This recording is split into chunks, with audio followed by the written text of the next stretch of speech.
Good afternoon, 20th Century Art students. This is week 4 of our 5-week sprint or cliff dive, or however you want to describe our outrageously short time but intense time that we have together. This week's topic, the title of this week's topic is Object and Idea, and it's really, as I mentioned in an email earlier this week, it's part 2 of our continuing focus on the object and process. And what I would like to talk about with the time that we have with this webcam commentary is this relationship between art and life. That's an important theme through 20th century art. The relationship of a work of art to the flux and the process of life. How a work of art, say how a painting relates to political realities or social realities, or how does a painting relate to one's daily life?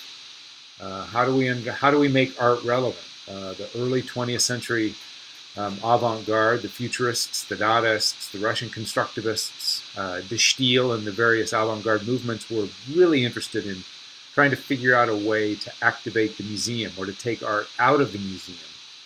That art wasn't just a privileged activity for a leisured class. It wasn't something that you went to a special building, you put on your Sunday best, and you went out to see and be seen. It was something that you encountered in your daily life when you were minding your own business, doing other things, and art addresses those concerns and those interests. And so there became a real focus on trying to make art relevant for life. It's part of the modern paradigm. We saw this with Baudelaire. How art needs a new mythology, a new iconography, needs new symbols, needs a new mythology to respond to the unique needs of modern culture, and the focal point for our conversation and your exploration this week is this relationship between the artifact, an object, and the ephemeral, the idea, or the process. And so to think about the relationship of art and life as something of a continuum. So we have the abstract expressionists. We have the that we looked at last week, the importance of gesture within the context, say, of Harold Rosenberg's criticism. The importance of action, that the painting itself, the object, the artifact, was in some ways an unintended consequence of what was really important. That was the integrity of the process, the act. The painting canvas was an arena in which the artist did battle, affirmed his or her existential integrity, which had political implications, significant political implications, particularly in the context of totalitarian regimes and fascism and Nazism and communism. The affirmation of individual freedom, the integrity of individual choice that was made manifest, say, in Jackson Pollock's drip paintings, or Franz Klein's gestural work, or de Kooning's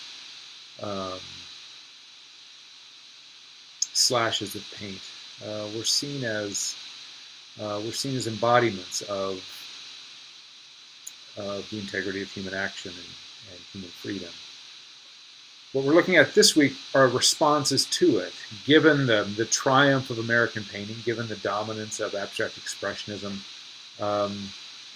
there are various ways of responding to it, and we saw a little bit of that last week with Alan Capro and the influence of Pollock's, the video in particular, the photographs, and the Hans Namath film of Jackson Pollock painting. But the very process itself becomes the work of art, and that in some ways is the genesis at least in New York, of the happenings in performance art, and something that we'll talk a little bit about, and that you'll explore this week in your readings. But one of the responses to this notion of gesture and process was to focus more attention on art, on the object, on the artifact. And Clement Greenberg, one of the chief critical rival of Harold Rosenberg, and in fact, the better way to approach it is that Rosenberg was the rival of Greenberg. Greenberg was dominant during this period, became dominant in the early 60s and throughout 60s and 70s, really became the critical guru.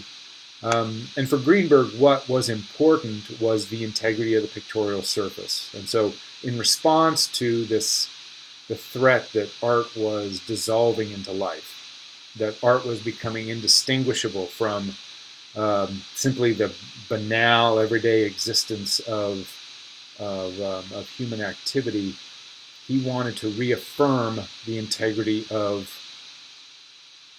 sculpture as an object, painting as an object. And in fact, in terms of defining what a painting is, he focused purely on opticality, that it was a visible phenomenon, and also he focused attention on the frame. What separates a painting from any other object in the world? It's a frame that hangs on the wall. And so that, in some part, is a response to what he sees in the work of Frank Stella, for example, and Kenneth Nolan and Jules Olitsky, but it also generates that creative activity by focusing attention on the shape of the canvas as actually an expressive medium. And so you have Greenberg, and you have with minimal post-painterly abstraction, as it's called, with painting that really comes out of the formal innovations of Mark Rothko and Barnett Newman. And then with sculpture, with minimalism, you have this focus on the object. And in fact, one of Clement Greenberg's chief disciples, critical disciples, Michael Fried, in a very influential article he published in 1967, I think, and I think he was 26 years old, called Art and Objecthood, focused attention on differentiating art from what he called theatricality. And he saw some minimalist sculpture, and he used in that essay, he used the sculpture of Tony Smith as being theatrical. And what he meant by that was that it incorporated bodily presence. It incorporated the space between and accounted for, activated the space between the object and the viewer. And for him, that was a betrayal of the direction that modernism in art was going. For Greenberg and for Fried and for a number of critics working during this period, the salvation of culture, and for them meaning the authenticity of community and society, was predicated upon art redrawing its boundaries. And particularly for them, redrawing the boundaries between the disciplines, between the media. So painting needed to be painting and explore what was inherent in painting. Sculpture needed to be sculpture and focus on what was inherent in the object. And by doing that, it could stave off consumerism, it could stave off kitsch, it could stave off all of the, what they saw were the degrading aspects of culture in order to save a certain kind of high culture, which would then, in their mind, preserve modern society. A very avant-garde aspect, one that what you would think had no real political implications, but it was deeply political. It presumed that the stake of the value of society was at stake by the shape of the canvas. It's a remarkable thing. And in fact, even though I disagree ultimately with Greenberg's conclusions, I admire it. I find tremendous integrity in it, and I love the faith that he has in painting. But what he tries to do, and then his disciple does, Michael Fried, is to draw those boundaries really tightly and to really affirm what is art. Art is a particular kind of object that does something particularly visible, that denies the body, that focuses solely on an optical experience. That is what art does. And that's what art does the best, and art needs to focus on that, not do other things. The other aspect that you will look at is the aspect in which art begins to move in the other direction, where the relationship of art and life, or I should say, for Greenberg and Fried, the existence of art tightening, restricting the category of art benefited life. It strengthened life. You stepped out of life into the rarefied aspect of art. You heightened your visuality. You heightened your opticality.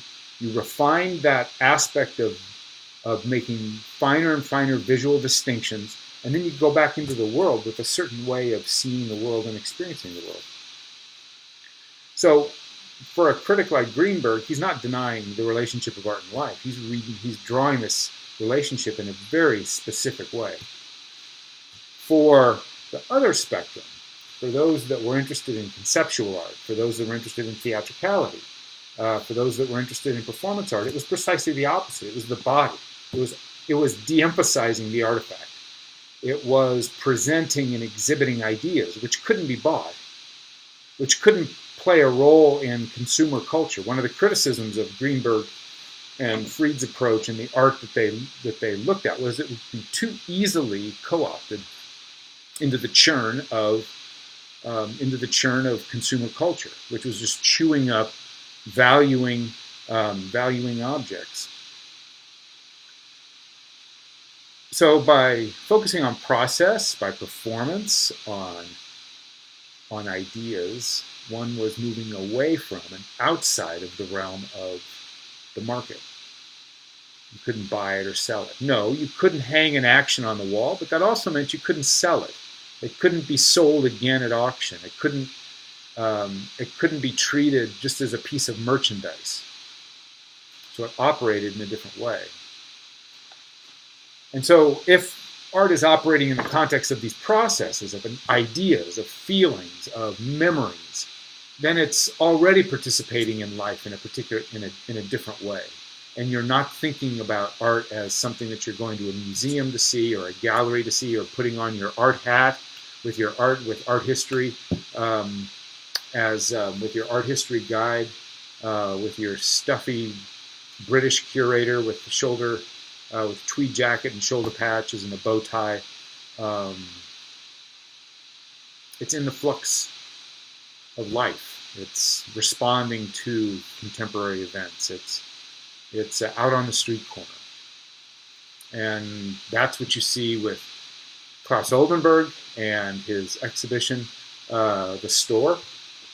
It's what you see with John Cage. In the YouTube video of him the performance of John Cage's composition, 4 minutes and 33 seconds for piano, in which Cage is framing silence. And silence, for those of you that know something about music, silence is an incredibly important aspect of music. Sound requires non-sound to create rhythm, to create pace. And what also Cage was doing by framing 4 minutes and 33 seconds, he was forcing the audience to be still and to listen. In the context of an art piece in which they were going to listen to art, what they were listening to were people coughing, were listening to traffic. They were listening to the creaks in the chairs. They were being attentive to all of those sounds that they are completely unaware of, that we are completely unaware of during our everyday existence. And it's not inconsequential and irrelevant that Cage was deeply influenced by Buddhism, by a Buddhist theorist named Suzuki, who gave a number of lectures at Columbia in the 1950s, in the late 40s and in the 50s. The aspect of framing the everyday world. And so part of conceptual art, part of performance art was framing life. And you have, particularly then with performance art, you have artists using their body. You have the theatricality in spades. You have the theatricality that made Freed nervous in spades. You have the body being the theatrical performance, the physicality of it. Freed and Greenberg want to focus on eyesight alone, and Carolee Schneemann and Chris Burden and Vito Acconci want you to focus on the body and the fluids of the body and how the body moves and how it moves in everyday life. And I included, this morning I included in an email I sent the YouTube video of Chris Burden being shot with a rifle. How is that art? How does that operate as art? It takes place in a gallery. It's framing. Shouldn't that man be arrested for attempted murder? How are we to understand that? And part of performance art was to frame the everyday aspects of life. An important avant-garde community in New York and moved into Germany and throughout, called Fluxus, initiated a form of art called correspondence art, where you would sign up for their mailing lists, and they would send you a letter, and the letter would consist of the following: instead of going to an art opening tonight, make love to the person that you're in love with, or get up early and look at a sunrise. Those kinds of gestures just dissolve into life. Those aesthetic framings, and that is something that